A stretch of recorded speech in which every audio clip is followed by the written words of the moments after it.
¿Qué tal, alumnos de primero de secundaria? Les saluda su profesor de biología, Cristian Mendoza Hidalgo. El día de hoy, continuando con la historia de la Tierra, veremos lo que es el eón fanerozoico. Recordar que ya hemos visto antes los otros eones que pertenecían al supereón precámbrico, el adeico, el arcaico y el proterozoico, ¿no? Ahora nos toca hacer el último eón, el fanerozoico, que es el más importante, ya que es aquí donde aparece la gran diversidad de vida. Empezaremos con la era paleozoica. Así que comencemos haciendo un reencuentro de lo que ya hemos visto antes, cómo se divide, ¿no? La historia. Primero está el supereón, luego viene el eón, luego la era, periodo, época y edad. El eón fanerozoico viene del griego vida visible. Hay que recordar eso. Este eón inicia un poco después de la desintegración del supercontinente Panotia. ¿Qué sucede acá? Los organismos ya se diversifican, son más complejos, evolucionan, ¿no? Ampliamente. Hay que recordar que este eón, el eón fanerozoico, es el eón en el cual estamos viviendo nosotros.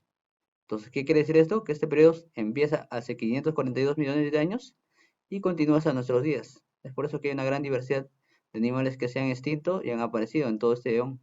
El eón fanerozoico se va a dividir en tres eras. La era paleozoica, la cual se inicia con la desintegración del continente Panotia y termina con la extinción pérmica. Luego viene la era mesozoica, la era de los grandes dinosaurios.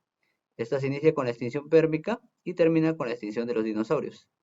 Y la era cenozoica es la era que continúa hasta nuestros días. Nosotros estamos en la era cenozoica del eón fanerozoico.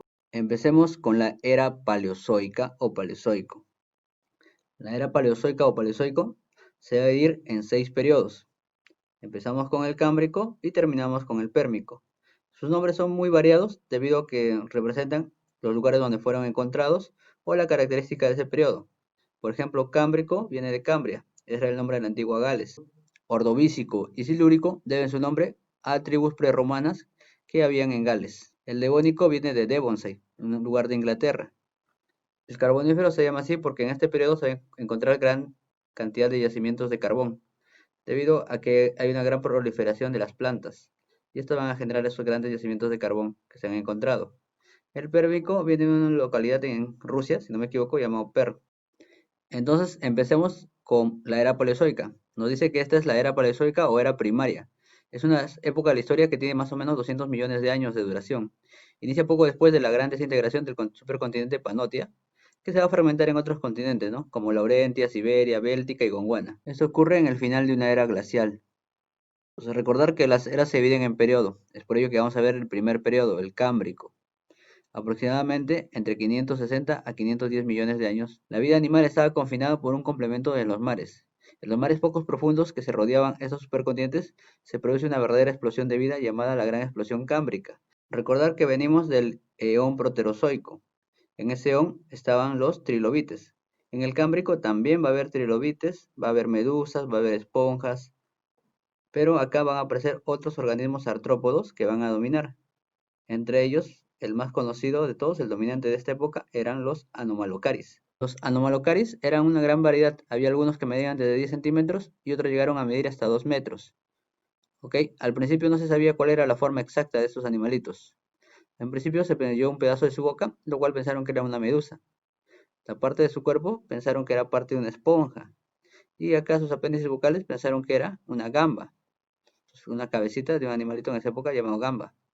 Entonces, como dice acá, durante mucho tiempo se pensó que el Anomalocaris pertenece a los artrópodos crustáceos. Hoy en día se sabe que tienen un filo aparte, los lobopodios, los cuales muchos fueron abundantes en el Cámbrico. Entonces, este animalito destaca del Cámbrico y se dice que llegó hasta el Ordovícico. Lo más destacado de este periodo es que viene después del León Proterozoico y acá aparece la gran explosión de vida cámbrica, generando nuevos animalitos. Periodo Ordovícico. Duró aproximadamente desde 510 millones atrás hasta 438 millones de años. ¿Qué pasó acá? Los mares se retiraron, dejando grandes áreas descubiertas. Los continentes se acercaron unos a otros.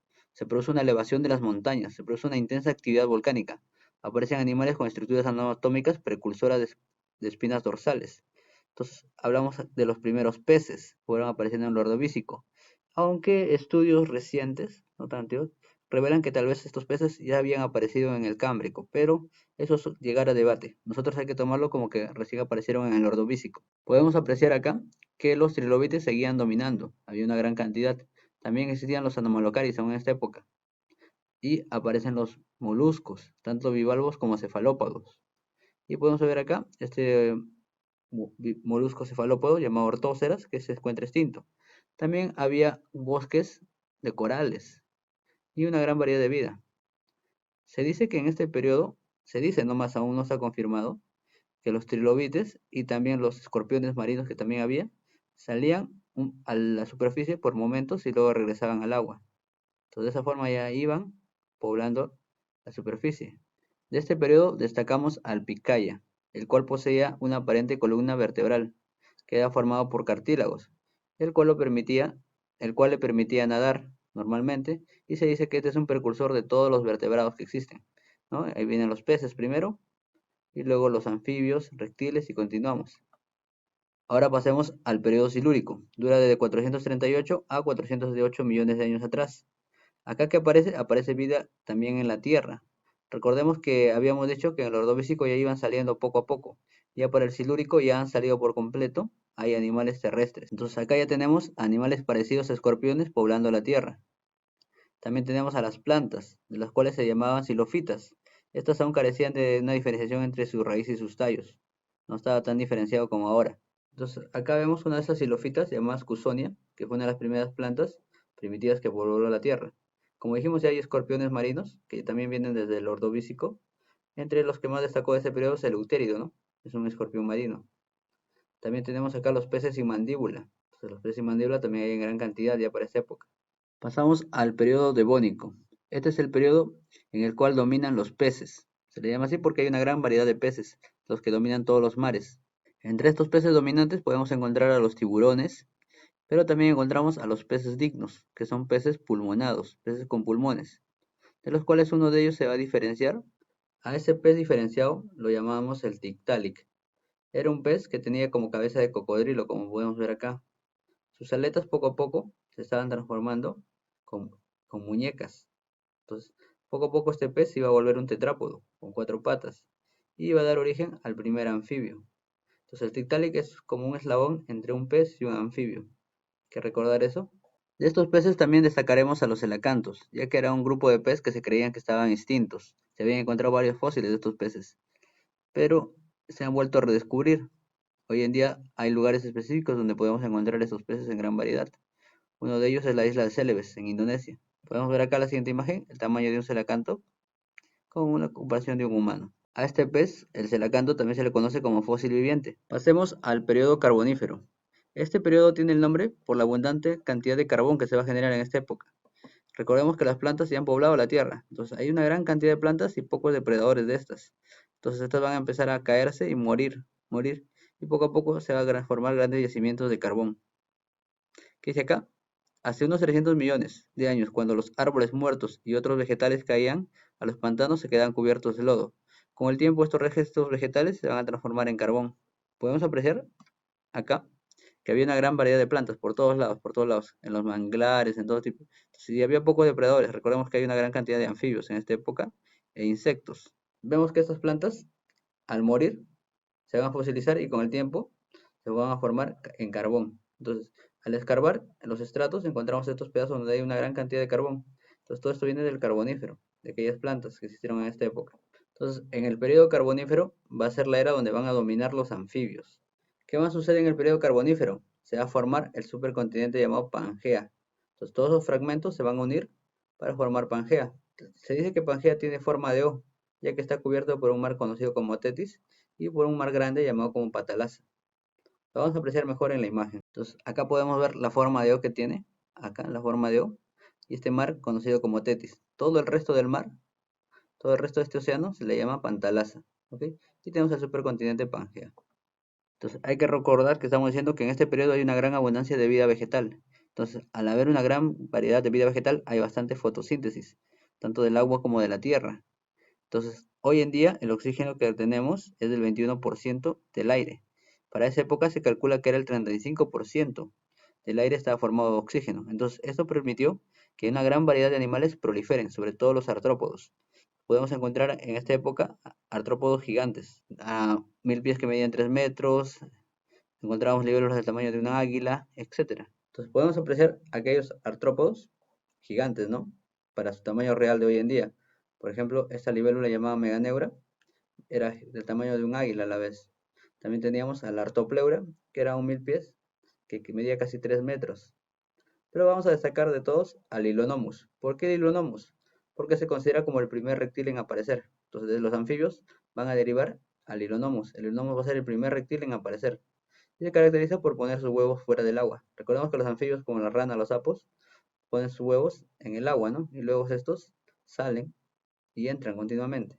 Entonces, el Hylonomus va a ser el primero en poner huevos fuera del agua. Hay una gran variedad de peces en esta época.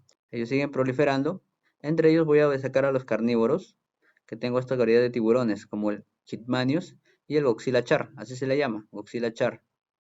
Y también a estos que no son tiburones, son químeras o tiburones fantasmas, también se les conoce. Tengo al Edestus y el Helicoprión. Ahora hablaremos del periodo pérmico. Ya para este periodo ya aparecieron los reptiles y están dominando la Tierra. ¿Ok? De entre estos reptiles vamos a destacar a los Pteriodontia, ya que ellos son los precursores de los mamíferos. Entonces había reptiles terrestres y también reptiles semiacuáticos. Esos reptiles destacaremos al Dimetrodon, que son aquellos reptiles que tenían como una cresta en la espalda. Entonces vemos que había en varios tamaños, ¿no? Entonces, comparados con un hombre, acá tenemos el tamaño más grande al más pequeño. También en este periodo aparecen los teráxidos. Son animales parecidos a reptiles y a mamíferos a la vez. Por eso se le llama reptiles mamiferoides. Entonces, a partir de estos teráxidos evolucionaron los mamíferos, pero no de todos los teráxidos, sino de este grupo conocido como Pteriodontos, ¿sí? Entonces, a partir del teráxido pteriodonto, se le considera que evolucionaron todos los demás mamíferos. Pteriodonto significa diente de bestia, debido al gran tamaño que presentan algunas de las especies, sus dientes eran muy grandes. Estos pteriodontos sobrevivieron desde el Pérmico y se extinguieron en el Triásico. Y en el mar también tengo este grupo de reptiles conocidos como Mesosaurus, que están graficados así. Y acá también vemos un amonite. El periodo pérmico es el último periodo del Paleozoico. Recordemos que acá ocurre la gran extinción. Esta extinción va a acabar con el 90% de especies marinas y con el 70% de especies terrestres. Se dice que es la extinción más catastrófica de toda la historia de la Tierra. No se sabe a ciencia cierta cuál fue la causa de esta gran extinción masiva, pero sí hay muchas teorías, ¿no? Por ejemplo, la teoría de los vulcanismos, la teoría de que vino un meteorito también, la teoría de que hubo una gran liberación de metano, lo cual calentó la Tierra y provocó la muerte de muchos organismos. Lo que sí se sabe es que hubo una gran extinción masiva y que fue la extinción más grande de la historia de la Tierra, ya que alrededor solo 5% de las especies sobrevivieron. Bueno, alumnos, muchas gracias. Con eso estaríamos acabando lo que es el Paleozoico. La próxima clase estaríamos viendo lo que es el Mesozoico y ahí realmente veremos a los dinosaurios. Eso sería todo, cuídense, espero que les haya servido mi clase.